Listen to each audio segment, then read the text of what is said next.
Hi, this is Kendall Boyson, professional life and recovery coach, and you're listening to Encouragementology, the practice of instilling hope. Hi there. Thanks for joining me.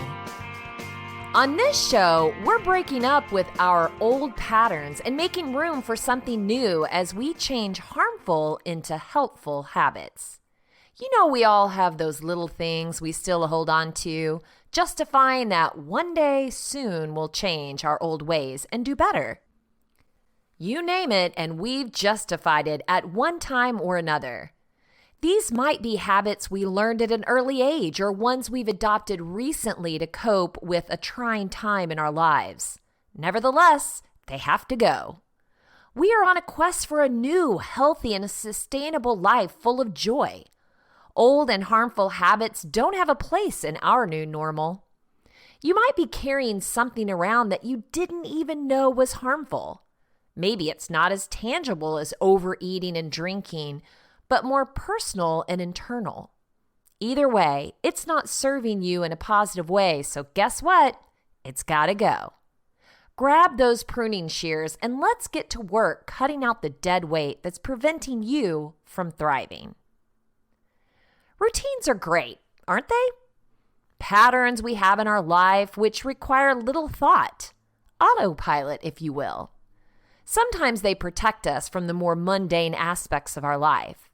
The drive you've made to work thousands of times, the laundry that piles up every week without fail, cashing your check and paying your bills, cashing your check and paying your bills, mowing the lawn, taking out the trash over and over and over. But routines can also protect bad habits that can go unaddressed for decades.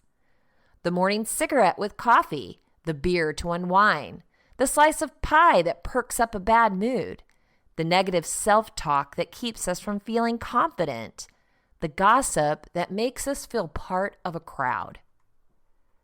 When is the last time you examined your daily routines and rituals? When is the last time you challenged your thinking? When is the last time you adopted something new?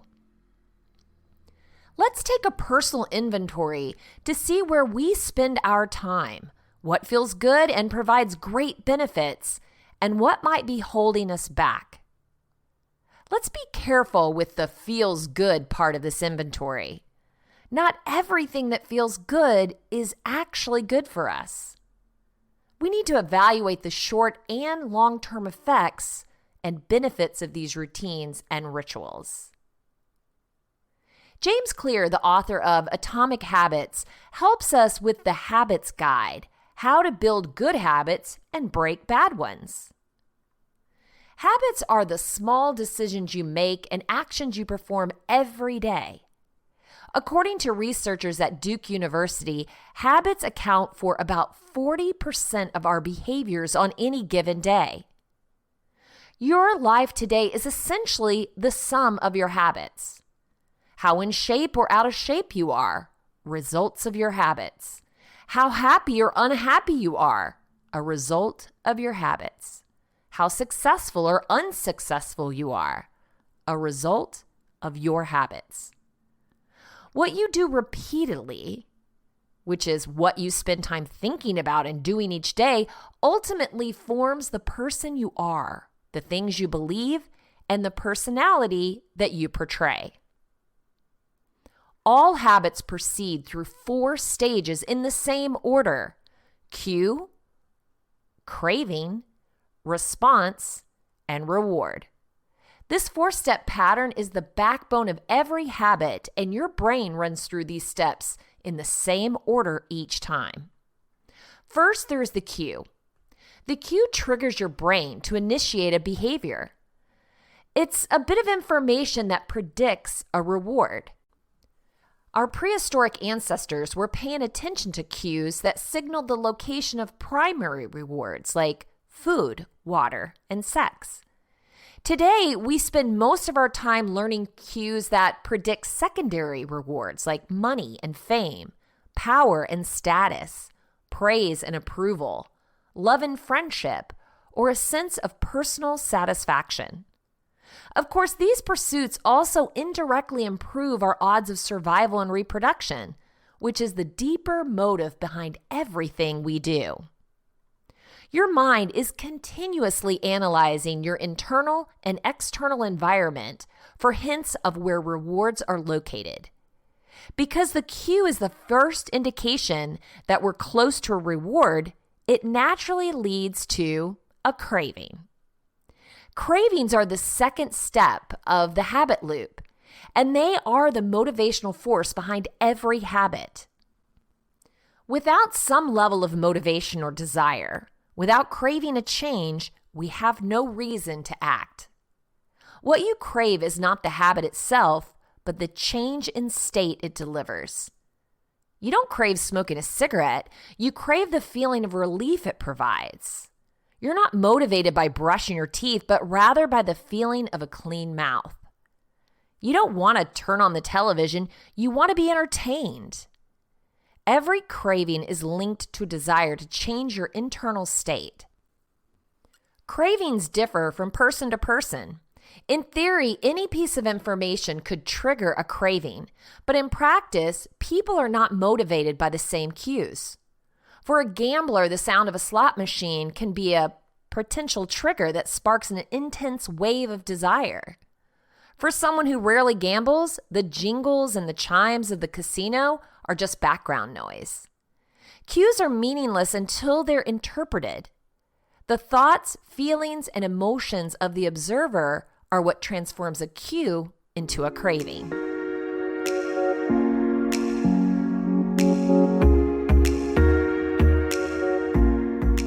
The third step is the response. The response is the actual habit you perform, which can take the form of a thought or an action. Whether a response occurs depends on how motivated you are and how much friction is associated with the behavior. If a particular action requires more physical or mental effort than you're willing to expend, then you won't do it. Your response also depends on your ability. It might sound simple, but a habit can occur only if you're capable of doing it. If you want to dunk a basketball but you can't jump high enough to do so, well, you're out of luck. Finally, the response delivers a reward. Rewards are the end goal of every habit. The cue is about noticing the reward. The craving is about wanting the reward. The response is about obtaining the reward. We chase rewards because they serve two purposes. Number one, they satisfy us. And number two, they teach us. The first purpose of rewards is to satisfy your craving. Yes, rewards provide benefits on their own. Food and water deliver the energy you need to survive. Getting a promotion brings more money and respect. Getting in shape improves your health and your dating prospects. But the more immediate benefit is that rewards satisfy your craving to eat or to gain status or to win approval. At least for a moment, rewards deliver contentment and the relief from craving. Second, rewards teach us which actions are worth remembering in the future. Your brain is a reward detector. As you go about your life, your sensory nervous system is continuously monitoring which actions satisfy your desires and deliver pleasure. Feelings of pleasure and disappointment are part of the feedback mechanism that helps your brain distinguish useful actions from useless ones. Rewards close the feedback loop and complete the habit cycle. If behavior is insufficient in any of the four stages, it will not become a habit. Eliminate the cue and your habit will never start. Reduce the craving and you won't experience enough motivation to act. Make the behavior difficult and you won't be able to do it. And if the reward fails to satisfy your desire, then you'll have no reason to do it again in the future. Without the first three steps, a behavior will not occur. Without all four, a behavior will not be repeated. The cue triggers a craving, which motivates a response, which provides a reward, which satisfies the craving, and ultimately becomes associated with the cue. Together, these 4 steps form a neurological feedback loop. Cue, craving, response, reward. Cue, craving, response, reward. That ultimately allows you to create automatic habits. We can split these 4 steps into 2 phases, the problem phase and the solution phase. The problem phase includes the cue and the craving, and it's when you realize that something needs to change. The solution phase includes the response and the reward, and it's when you take action and achieve the change you desire. All behavior is driven by the desire to solve a problem. Sometimes the problem is that you notice something good and you want to obtain it. Sometimes the problem is that you're experiencing pain and you want to relieve it. Either way, the purpose of every habit is to solve the problem you face. So let's cover a few examples of what this really looks like in real life. Cue. Your phone buzzes with a new text message. Craving. You want to learn the contents of that message. Solution. You grab your phone and you read the text. Reward. You satisfy your craving to read the message. Grabbing your phone becomes associated with your phone buzzing. Cue. You're answering emails. Craving. You begin to feel stressed and overwhelmed by work. You want to feel in control. Solution. You bite your nails. Reward. You satisfied your craving to reduce stress. Biting your nails becomes associated with answering email. Cue. You wake up. Craving. You want to feel alert. Solution. You drink a cup of coffee. Reward. You satisfied your craving to feel alert. Drinking coffee becomes associated with waking up. Cue. You smell a donut shop as you walk down the street near your office. Craving. You begin to crave a donut. Solution. You buy a donut and eat it. Reward. You satisfy your craving to eat a donut. Buying a donut becomes associated with walking down the street near your office. Cue. You hit a stumbling block on a project at work. Craving. You feel stuck and want to relieve your frustration. Solution. You pull out your phone and check social media. Reward. You satisfy your craving to feel relieved. Checking social media becomes associated with feeling stuck at work. This 4-step process is not something that happens occasionally, but rather it's an endless feedback loop that's running and active during every moment you're alive, even now. The brain is continually scanning the environment, predicting what will happen next, trying out different responses, and learning from the results. The entire process is completed in a split second, and we use it again and again without realizing everything that has just been packed into the previous moment. Imagine walking in a dark room and flipping on the light switch. You've performed this simple habit so many times that it occurs without thinking. You proceed through all 4 stages in a fraction of a second. The urge to act strikes you without even knowing it. Cue. You walk into a dark room. Craving. You want to be able to see. Solution. You flip on the light switch. Reward. You satisfy your craving to see. Turning on the light switch becomes associated with a dark room. By the time we become adults, we rarely notice the habits that are running our lives. Most of us never give a second thought to the fact that we tie the same shoe first every morning, or unplug the toaster after each use, or always change into comfortable clothes after getting home from work. After decades of mental programming, we automatically slip into these patterns of thinking and acting. We can transform these 4 steps into a practical framework that can be used to design good habits and eliminate bad. The 4 laws of behavior change provides a simple set of rules for creating good habits and breaking bad ones. You think of each law as a lever that influences human behavior. When the levers are in the right positions, creating good habits is effortless. When they're in the wrong positions, it's nearly impossible. So how can we create a good habit? Well, the first law, Q, make it obvious. The second law, craving, make it attractive. The third law, response, make it easy. And the fourth law, reward, make it satisfying. We can also invert these laws to learn how to break a bad habit. So, inversion of the first law, Q, make it invisible. Inversion of the second law, craving, make it unattractive.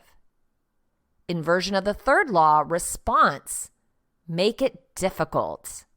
And inversion of the fourth law, reward, make it unsatisfying. Whenever you want to change your behavior, you can simply ask yourself, how can I make it obvious? How can I make it attractive? How can I make it easy? And how can I make it satisfying? If you've ever wondered, why don't I do what I say I'm going to do? Why don't I lose weight or stop smoking or save for retirement or start that side business? Why do I always say something is important but never seem to make time for it? The answers to those questions can be found somewhere in these 4 laws. The key to creating good habits and breaking bad ones is to understand these fundamental laws and how to alter them to your specifications. Every goal is doomed to fail if it goes against the grain of human nature. Ooh, good stuff. I have a juxtaposition I struggle with that might be familiar to you. I have a super strong willpower, but I can also justify anything. This is a serious power struggle. It usually means that when I'm ready, I'm all in. But until that time, I can go around and around with myself. Negotiations, bargaining, deals, apologies, shaming, new deal, new rules, lots of blurry lines. I'm sure I don't need to go on and on, but I could. The biggest gray area for me is moderation. This concept doesn't make sense to me, and it's when my negotiator kicks in. I love the old, I'll work out so I can eat whatever I want. This is one of the biggest lies I've ever told myself. I can't possibly work out to the degree I like to eat. But back to moderation and my lack of it. I read an article in the waiting room of a doctor's office that had a measurable impact on my life. The article was about abstinence versus moderation. It caught my eye immediately and gave me a title for the feeling that I was having. Why was it easier for me to quit something versus moderate it? I've talked to people who say, I could never stop, but I could cut down, which seems so much harder to me, but I didn't know why. My mind doesn't wrestle with the words no or none, but yes and a little sends it spinning. I want to see how it sits with you, because if you're like me, abstinence is really a freeing concept.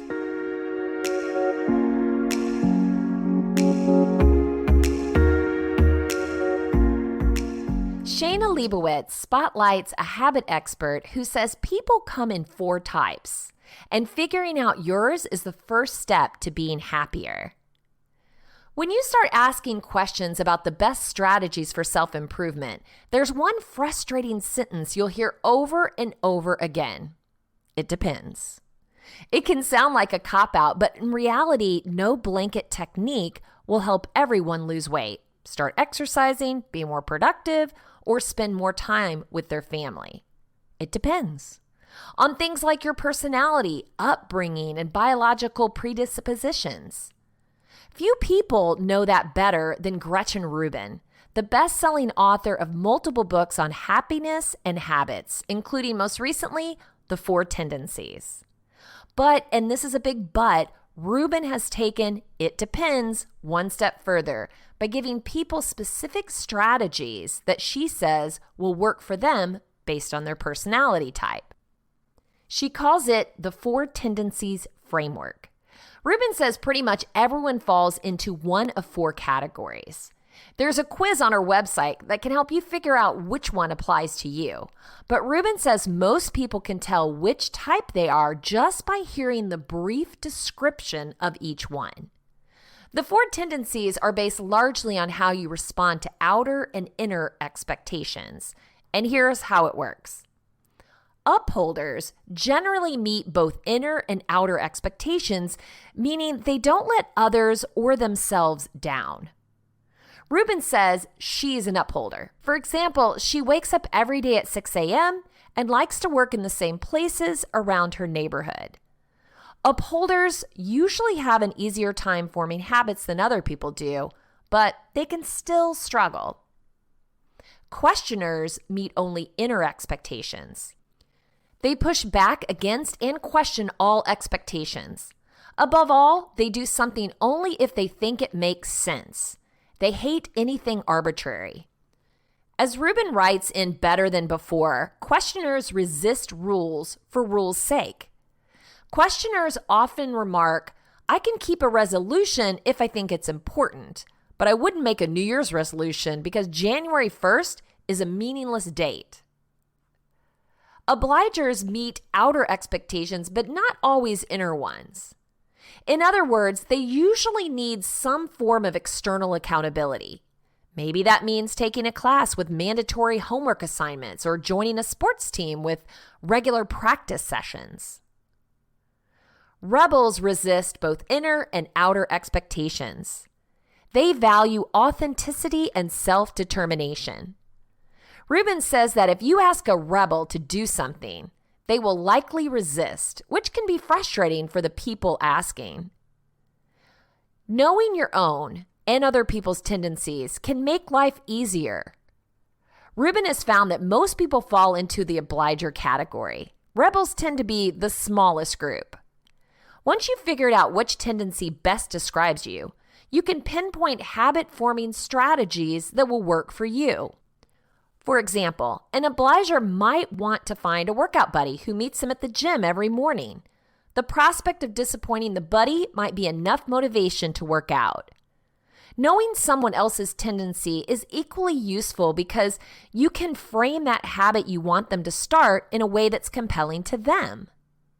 If you're trying to change a habit like you're trying to exercise more or you're trying to get someone else to do something like turn in a report on time, it's really helpful to know their tendencies because then you know what buttons to push.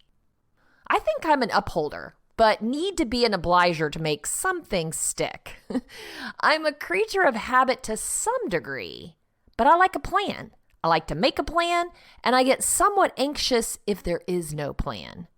I used to think I was a fly by the seat of my pants kind of girl. Spontaneous and laid back. Nope. In all honesty, that might be the furthest thing from the truth. Routines give me that sense of plan. I've worked from home for over a decade, and the only way that works is by following a routine and forming good habits. This makes me happy to accomplish something that I set for myself. Let's learn a little bit more about happiness and habits from Gretchen Rubin. I'm Gretchen Rubin, and I study happiness and habits, the little things people can do as part of their everyday life in order to be happier.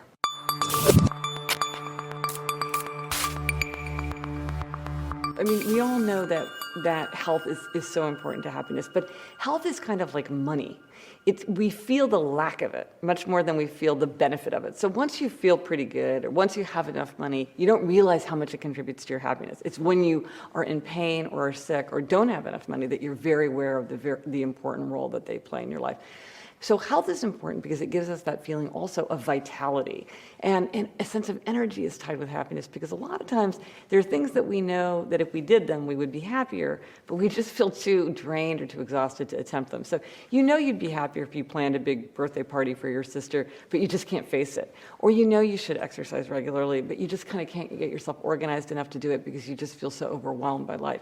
So a sense of energy and health and vitality, they make us feel happier, and they also empower us to do other things that are also very important to building happiness. One thing I've learned from my study of habits is that there is this very large group of people who, in my framework, I call obligers, who have a hard time meeting the expectations they set for themselves, but they're great at meeting expectations that other people set for them.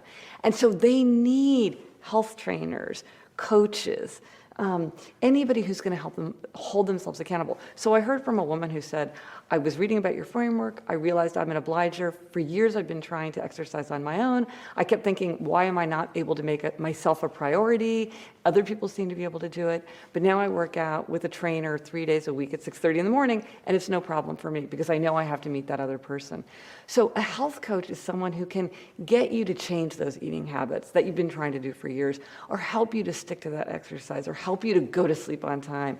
All these things that it's not that you don't know them, but for a lot of people, it's very hard to put them into practice. And having somebody who, and also a friend of mine who is a health coach, he talks about pro or peer. And he says, a lot of times people don't listen to their peers. They need a pro. And I said, well, is it important that you pay the person? And he said, it is. Sometimes we value things more when we pay for them. And a lot of times it's a feeling that it's somebody who's objective, somebody who's thought a lot about this, brings a lot to it.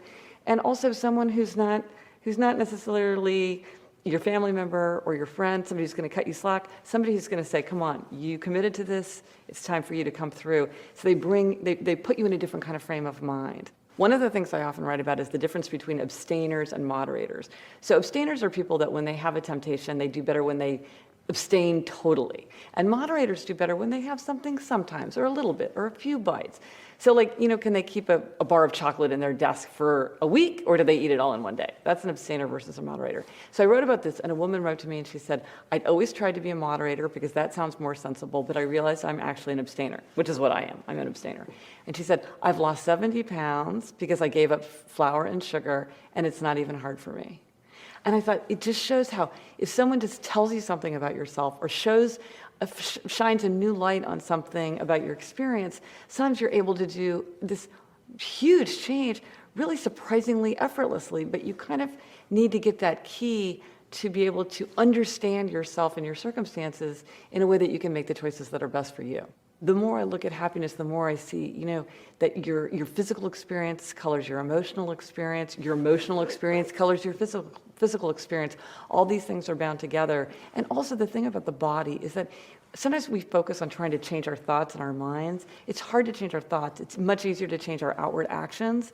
And so sometimes by focusing on outward actions and the things that you can can't control your boss, but you can control whether you go to bed on time. You can do things that will have a much larger effect on things that perhaps aren't as tangible or aren't as clearly within your control. So I think dealing with the things, your own physical habits, your own health habits, is a great place to start because it is going to have huge consequences, and it is something that is within our power, to some degree, not totally, but to some degree.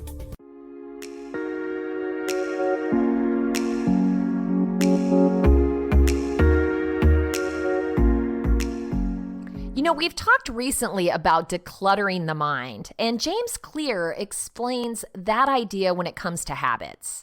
How to declutter your mind and unleash your willpower by using bright lines rules. Pretty interesting. You have the right to remain silent. Anything you say or do can be used against you in a court of law. You have the right to an attorney. If you cannot afford an attorney, one will be appointed to you. Do you understand these rights as they have been read to you? You're right. This is the Miranda warning. In the spring of 1966, a man named Ernesto Miranda was arrested in Phoenix. The police had very little to go on, but they suspected Miranda of kidnapping and raping an 18-year-old woman 10 days earlier. The officers interrogated Miranda for 2 hours and were rewarded for their effort. Miranda admitted to the rape charge and signed a confession paper. There was just one problem. During the interrogation, Miranda had been alone, and at no point was he informed that he had the right to legal counsel. When the case went to trial, Miranda's written confession was used as evidence.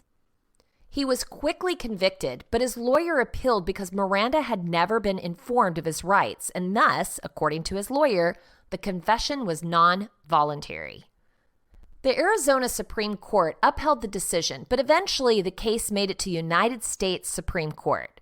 The United States Supreme Court overturned the Miranda ruling by a vote of 5-4 because the person in custody must, prior to interrogation, be clearly informed that they have the right to remain silent and that anything they say will be used against them in court. They must be clearly informed that this is a right to consult a lawyer and to have a lawyer with them during interrogation, and that if they don't have a means to a lawyer, one will be appointed to represent them. The Supreme Court had just created a bright line rule. A bright line rule refers to a clearly defined rule or standard. It's a rule with clear interpretation and very little wiggle room. It establishes a bright line between what the rule is saying and what it's not saying. The Miranda ruling is one example. If a police officer fails to inform a defendant in custody of their rights, then the suspect's statements are not admissible in court. Plain and simple, clear and bright. Most of us could benefit from setting brighter lines in our personal and professional lives. Consider some common examples. We might say we want to check our email less frequently. We might say we want to drink more moderately. We might say we want to save more for retirement. We might say we want to eat healthier. But what do these statements really mean? What does it mean to check email less frequently? Are you going to try to do better about it and hope that works out? Will you set specific days or certain times when you will be unavailable? Will you check email on the weekends? Will you process email only on your computer? What exactly is moderate drinking? Is it 1 drink per week? 5? 10? We haven't defined it, so how will we know if we're making progress? What does it mean to save more? More is not a number. How much is more? When will you save? Every month? Every paycheck? What does eating healthier look like on a daily basis? Does that mean you eat more servings of vegetables? If so, how many? Do you want to start by eating a healthy meal once per day? Twice? Every meal? It can be easy to make promises like this to yourself, but they don't create bright lines. Fuzzy statements make progress hard to measure, and the things we measure are the things we improve. Now, do we need to measure every area of our lives? Of course not. But if something is important to you, then you should establish a bright line for it. Consider these alternatives. I will only check email between 11 a.m. and 6 p.m. I will enjoy a maximum of 2 drinks per night. I will save $500 per month for my retirement. I will eat at least 2 types of vegetables per day. These statements establish bright lines. These statements make action steps precise and obvious. Vague promises will never lead to clear results. Nir Eyal proposes a similar strategy that he calls progressive extremism. To explain the concept, Nir uses the example of being a vegetarian. If you were interested in becoming a vegetarian, you might start by saying, I don't eat red meat. The goal is not to change everything at once, but to take a very clear and extreme stand in one small area. You're establishing a bright line on that topic. Over time, you can progressively move your bright line forward and add other behaviors in the mix, like I don't eat red meat or fish, and so on. Establishing bright lines in your life can provide a huge boost in willpower. Here's why. First, bright lines shift the conversation in your head from one of sacrifice to one of empowerment. When you don't have a bright line established and you choose not to do something, the tendency is to say, oh, I can't do it this time. But when you do have a bright line clearly set, your response can simply be, no thanks, I don't do that. Bright lines help you to avoid making just this once exceptions. Instead, you're following a new identity that you've created for yourself. Second, by establishing clear decisions in your life, you can conserve willpower for other important choices. Here's the problem with trying to make daily decisions in muddy water. Without bright lines, you must decide whether a situation fits your standards every time. With bright lines, the decision is made ahead of time. Because of this, you're less likely to suffer from decision fatigue and more likely to have willpower left over for work, relationships, and other healthy habits. Let's hear a little bit more from Nir Eyal on habits or routines.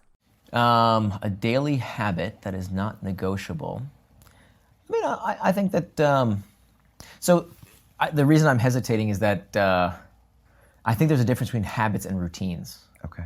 And I think when most people say habits, and the reason we want to build a habit, I think we're in a little bit of a habit bubble, to be honest. So I'm not trying to avoid the question, but I just want to clarify because words really matter to me. Yeah. When most people say they want a habit, what they really say is, I want something that's hard to do and I don't want to put in the hard work. I want a writing habit. I want an exercise habit. But then when they do those things and they figure out they're hard, they get down on themselves. Wait a minute, this was supposed to be easy. Habits are supposed to be effortless. So it's important to make sure we understand what a habit is. The definition of a habit is an impulse to do a behavior with little or no conscious thought. Unlike a habit, a routine is simply a behavior frequently repeated. Big difference. Yeah. So I have certain routines that are very important to me, right? Like exercise, getting good sleep. That's what a big part of time boxing is about, is making sure you have time for those routines. But the expectation that things should be habits is very dangerous. For example, with a writing habit. I don't know how to write with little or no conscious thought. I'd write gobbledygook. I have to think. It's hard work. When I go to the gym, if it's effortless, I'm not really pushing myself. Now, I would say, okay, so a running habit, when I run, I can zone out. It is effortless. I've gotten to a point in my physical fitness where I can run free, and I'm not like timing myself. I'm not pushing myself to get better. I just want to enjoy with little or no conscious thought. That I could say is a habit. But when I push myself, it's no longer a habit, right? Because I'm working hard. So by definition, is not something done with little or no conscious thought. So I think it's important that a lot of people get tripped up around this. They think, okay, I'm going to start this or that habit, without realizing that every habit starts as a routine, but not every routine can become a habit. Many things will never, ever become a habit. And that's okay. We should just know to expect that certain behaviors, by definition, will never become effortless, will always require hard work. That's just part of the process. No, and I appreciate you clarifying that as well. And so your non-negotiable routines are, you're active every day, your sleep is really important to you. I mean, there's certain things. Writing time. So I have time in my calendar. So when I travel, you mentioned travel, context changes our behavior. So I plan ahead for this. I know that when I travel, I'm promoting the book right now, so my schedule is determined by my publicist right now. Right. So of course I have to give up on certain routines while I'm away from my home base. But when I'm at home, I'm very strict about my calendar. Now, that doesn't mean I sometimes don't get distracted, right? The definition of becoming indistractable doesn't mean you never get distracted. It means you don't keep getting distracted by the same things again and again. You're the kind of person who strives to do what they say they're going to do. So there's this quote that says that the definition of insanity is doing the same thing expecting different results.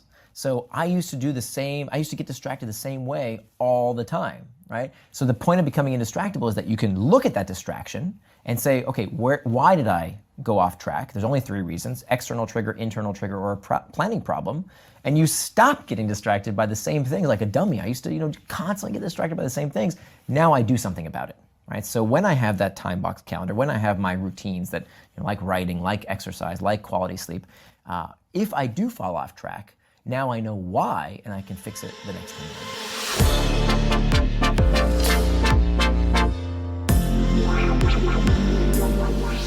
Nir, you totally called me out. I felt exposed when you said you want something hard to do, but you don't want to put in the hard work. Ouch. He's right. I identify with this when it comes to working out.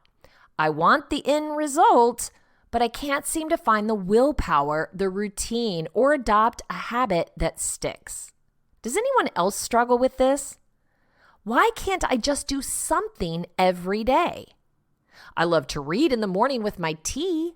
Habit? Check. I love to crochet while watching a binge-worthy series. Habit? Check. Maybe I need to explore these things to find what satisfaction I experience so that I can look to incorporate that same feeling into exercise of some sort. I don't know. Sounds like a good place to start.